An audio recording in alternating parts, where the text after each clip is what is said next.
Saúde está de volta. Hoje estamos falando aqui sobre a origem emocional e as dores. Conosco temos aqui o osteopata Dr. Gustavo Souza, ele que vem lá da Equines e que tem ajudado muitas pessoas a melhorar ou a entender a origem de suas dores para então tratar do jeito certo. Olha só que interessante. Dr. Gustavo, você falava um pouquinho aqui sobre entendermos que nem sempre as nossas dores têm uma origem física, uma causa física, né? E talvez essa seja a grande sacada de toda a nossa conversa aqui. Mas você falou que a dor aguda e a dor crônica são diferentes. Eu vou trazer na tela aqui essa comparação e queria que você só repassasse com a gente isso, porque às vezes a gente não consegue perceber quando foi que se machucou. Olha aí, dor crônica e aguda. Isso. A dor aguda, ela é uma dor geralmente causada por lesões, ou seja, eu torci o tornozelo, tive uma fratura, coloquei minha mão em algo quente, a dor aparece instantaneamente, é uma forma até de proteção. Aí entra aquela dor que a gente, que vem também para ajudar a gente, não faça isso porque eu vou me machucar. Ela serve como um alerta para o corpo. E a dor crônica é uma dor que tem já mais de 3 meses de duração. Uma dor aguda, se não for tratada corretamente, ela pode virar uma dor crônica, né? Ela pode ser influenciada por fatores emocionais como estresse, ansiedade ou depressão. Ou seja, pessoas que têm a tendência a ter esse tipo de patologias também tendem a desenvolver dores crônicas. Porque, como a gente falou antes, o corpo também está em estado de alerta. E esse estado de alerta se manifesta por contrações musculares. E aí a questão importante da dor crônica é que a própria dor em si potencializa esses sintomas emocionais, de depressão, de ansiedade e assim por diante. Olha que interessante, né? Agora vamos ver quais são os tipos de dores que podem ter origem emocional. Bom, quando a gente fala de dores de origem emocional, na verdade elas podem se manifestar em qualquer região do corpo. Eu trouxe aqui, né, você trouxe alguns exemplos para a gente falar, por exemplo, na região das mãos, né? Lembrando que o corpo é cheio de simbolismos. Então, cada região do corpo está associada, né, à realização de algumas tarefas. Por exemplo, os pés. Vamos pensar nos pés. O paciente aparece com uma dor no pé e a gente vê que ele não tem sobrepeso, ele não tem esporte de impacto, ele não tem nenhuma lesão que apareça no exame, ou seja, não tem nenhum fator mecânico, físico, causal que possa justificar aquela dor no pé. E aí existem vários pesquisadores ao longo do mundo, que já, em várias regiões do mundo, que já pesquisam as regiões do corpo associadas a sintomas emocionais. Os pés, por exemplo, são os pés que levam a gente nos caminhos em que a gente escolhe na vida. Então, quando eu não quero mais ir naquela direção, eu preciso mudar as minhas rotas, mudar os meus caminhos e não o faço, ou estou tendo dificuldade de fazer, os pés podem ficar doloridos. E isso eu vejo assim que se repete esses exemplos no consultório, é muito interessante. As mãos a mesma coisa, se eu tenho que efetuar coisas com as mãos que eu não quero mais fazer, ou preciso realizar algo e não está me sendo possível realizar, eu posso ter dores nas mãos. Os ombros são muito relacionados àquelas tensões relacionais com pessoas que estão lado a lado com a gente. Olha só. Ombro a ombro. Então, dores nos ombros, se não tem um fator mecânico atuando, causal, pode estar relacionado a dificuldades dos nossos relacionamentos interpessoais. E a campeã, doutor? Dores nas costas ou dores lombares? Essa realmente é a campeã. Acho que 80% a 90% dos clientes que eu atendo chegam com dores lombares ou na região cervical. A dor lombar, especificamente, está muito associada à sensação de sobrecarga física e mental. Então, eu não tenho mais condições de suportar essa carga de estresse que eu estou vivendo atualmente. Isso tende a incidir na região lombar. Olha só. E então, aquela sensação de que eu não aguento mais. Para mim, está insuportável tudo isso. Eu preciso de alguma forma me aliviar. É geralmente esse tipo de sensação que se manifesta na parte baixa da coluna. E a dor no pescoço também tem uma relação de sobrecarga, mas mais relacionado à sensação de não concordar com algumas situações que se apresentam. Então está difícil para mim dizer sim para algumas situações. Ou eu sou obrigado a dizer sim contra a minha vontade. Isso tende a gerar tensões na região do pescoço e nuca. Mas tem E assim mais, por tem diante. mais. Eu acho que aqui a gente trouxe mais, né? Essas Ó. tensões no pescoço e na nuca, por si só, podem subir e desencadear as enxaquecas Olha e as só. cefaleias tensionais. Grande parte das dores que se manifestam na região da cabeça tem origem na tensão dos músculos do pescoço. Tá? Outra dor muito comum que eu vejo que situações que a gente vive no dia a dia influenciam bastante, as dores nos joelhos. Os joelhos são grandes dobradiças que a gente tem no corpo. Ela é a maior articulação que dobra e estica do nosso corpo. Então, quando eu tenho dificuldade de aceitar uma situação que se apresenta na minha vida, ou seja, eu tenho dificuldade de me curvar perante aquela situação, os joelhos podem ser regiões onde as dores vão se manifestar. Dificuldade de aceitação. Olha que interessante, a gente tem ali também dores musculares ali, e aí é bem amplo, né, doutor Gustavo? As dores musculares, elas podem aparecer em qualquer parte do corpo, né? E ela faz parte, né, a tensão, a ativação muscular faz parte daquele mecanismo de estar em alerta, né? Os músculos estão permanentemente contraídos. E isso gera alterações na fisiologia e vai gerar pontos palpáveis de tensão, chamados nódulos, e dor, principalmente. Tem ali também questões gastro, né? O estomacal, né? Sim. A gente falou, né, que um dos mecanismos que o estresse acaba desencadeando no corpo é afetar o nosso sistema digestivo. Então, se eu estou sob estresse, o corpo pensa, não é hora agora de eu digerir meus alimentos, é hora de eu resolver esse problema. Só que se isso persiste ao longo do tempo, isso vai gerar uma cascata de eventos que vai atrapalhar as enzimas digestivas, vai atrapalhar o peristaltismo, então o intestino tende a ficar mais constipado e a secreção de suco gástrico pode aumentar na região do estômago, gerando dores, úlceras gástricas e assim por diante. O próprio sistema todo pode estar muito mais vulnerável às bactérias, por exemplo, não é? Também. A gente pode pensar, gente, em uma porção aqui de possibilidades de problemas. Eu pensei agora na pele, por exemplo, que é um outro grande alvo não é mesmo? Sim. Mas podem surgir várias situações, a boca, os olhos, tantas... Existem mapas já assim que médicos vêm pesquisando que já tem correlacionado, na verdade, todas as estruturas do corpo com possíveis causas emocionais.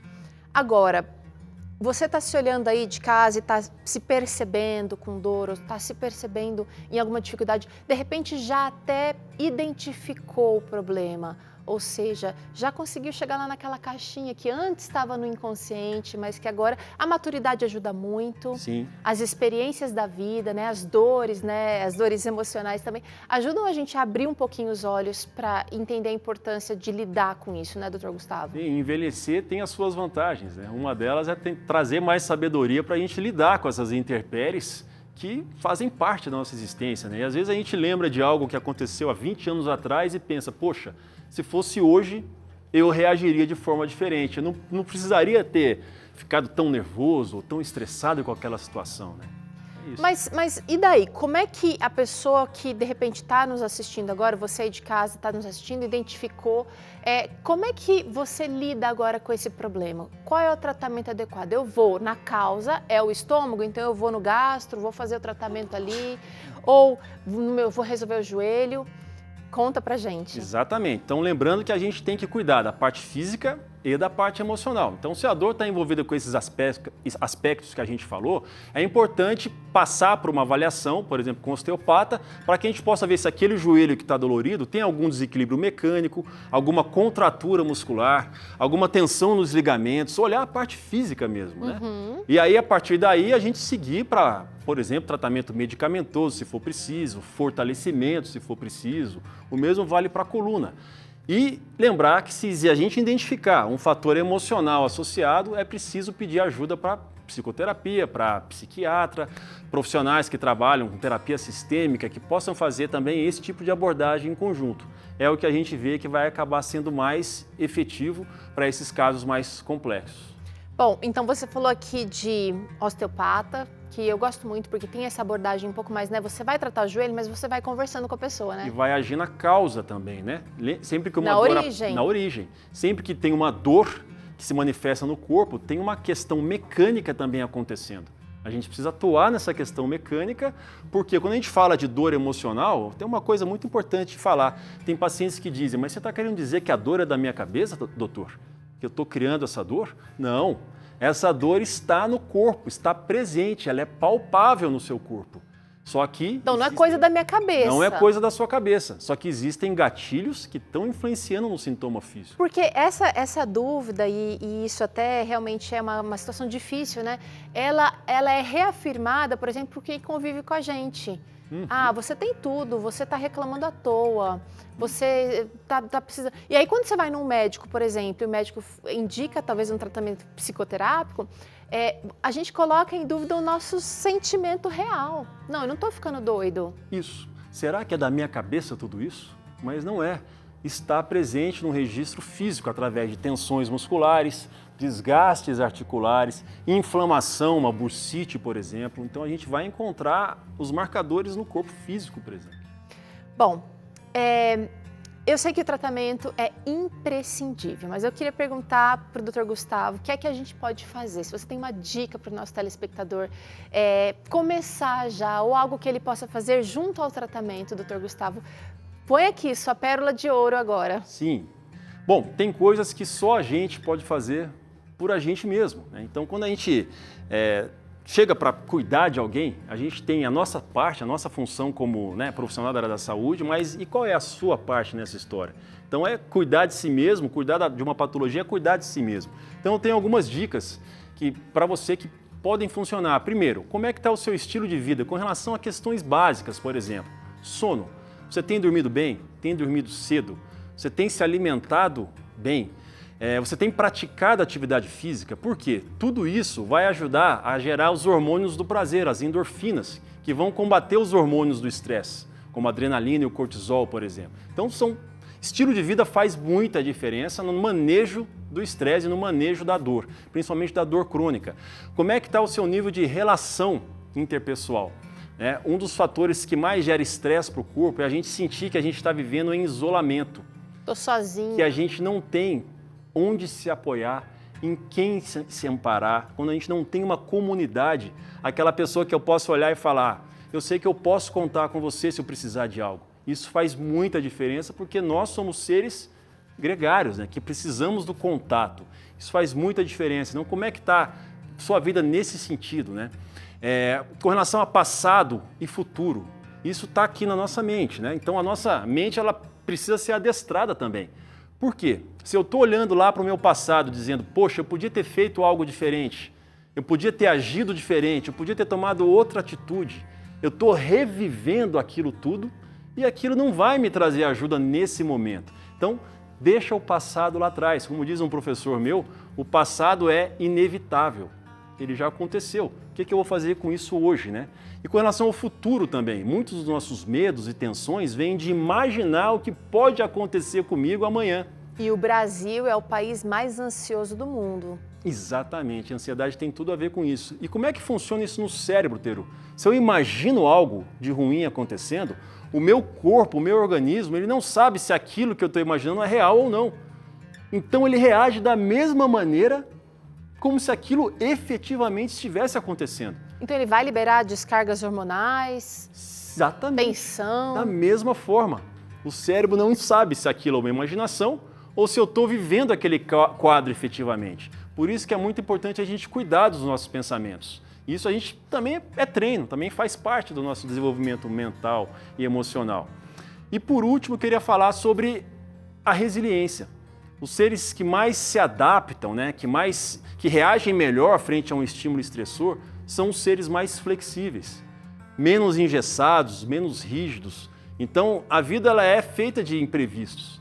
Se eu quero que as coisas sejam exatamente como eu planejei ao longo do tempo, eu posso me frustrar com frequência, Então, desenvolver uma certa resiliência é desenvolver flexibilidade frente às circunstâncias que se apresentam. Olha, é exercer um pouquinho de fé também, porque nós, embora queiramos, não estamos no controle de tudo. A gente tem que buscar, assim, uma frequência, O Dr. Gustavo acabou de falar aqui de atividade física, de alimentação, dos nossos relacionamentos, mas como nós não podemos controlar tudo, a gente precisa confiar que Deus usa aquilo que não deu certo para nos ajudar, se nós permitirmos, e que algumas coisas melhores podem vir quando a gente abre mão de outras. Exato. Agora, doutor Gustavo, talvez algumas pessoas nos assistindo aqui estejam pensando, olha, eu queria identificar se o meu problema tem uma origem emocional ou não. Porque, por exemplo, vou dar o exemplo aqui da dor do estômago. Já fui no gastro e já fiz o tratamento, mas não deu resultado. Fui em outro especialista, não deu resultado. Como é que eu posso fazer essa triagem, digamos assim, pessoal, para saber se o problema tem uma origem mais profunda ali? Muito boa pergunta. Bom, o que a gente tem que pensar? Vamos imaginar primeiro uma dor no corpo, física mesmo, numa região muscular, numa articulação qualquer. Pergunte para si mesmo, houve algum estresse mecânico? Eu peguei algum peso errado, ou exagerei na minha atividade física, tive algum trauma, tive algum impacto naquela região, algum impacto, algum estresse físico que justifique aquela dor? Se não, já existe grande chance de ter algum outro conteúdo relacionado. O mesmo vale, por exemplo, para o estômago, por exemplo, que você deu.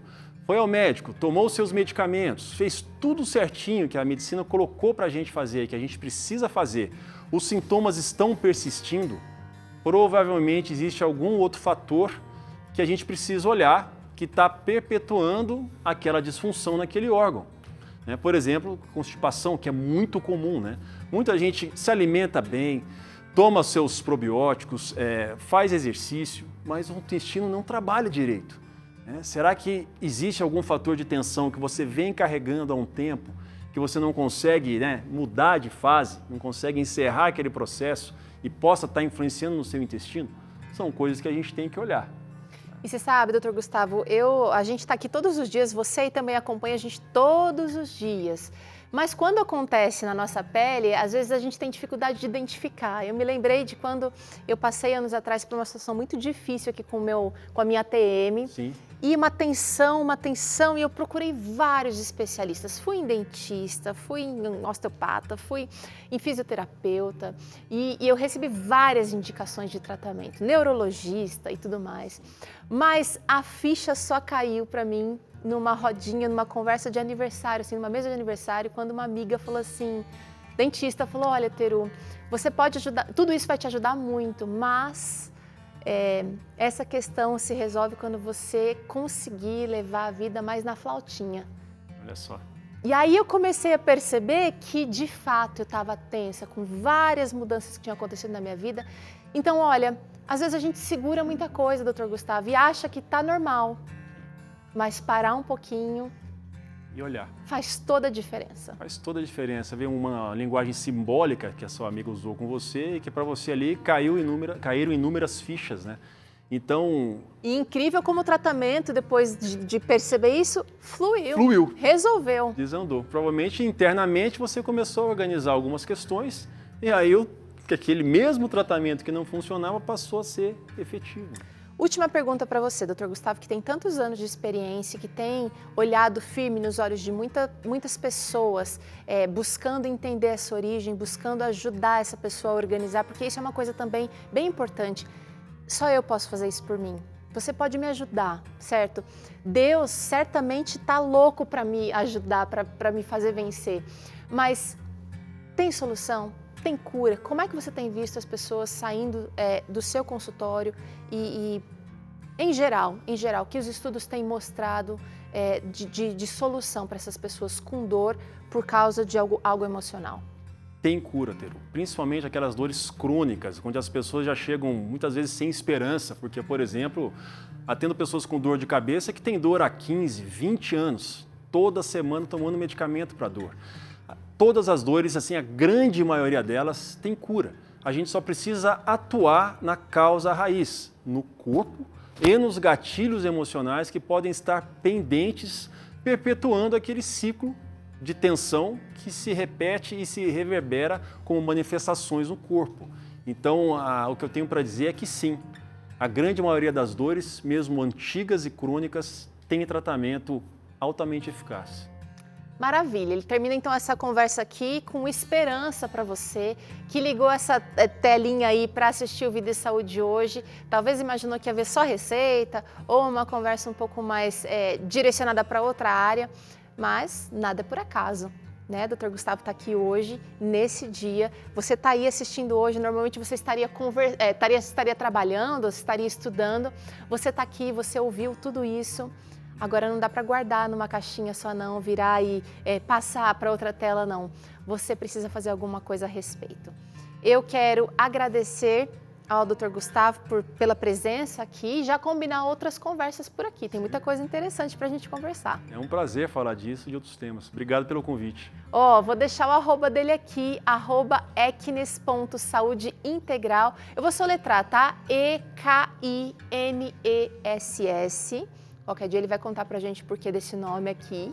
E também você que não quer para o Instagram, você pode acessar o site drgustavosouza.com.br. Dr. Gustavo Souza, Souza com z.com.br. Obrigada, doutor. Obrigado, Tera. A gente vai fazer um rápido intervalo, fica aqui com a gente. Porque vai ter claramente. O Dr. César volta em seguida falando sobre o que fazer com o nervosismo.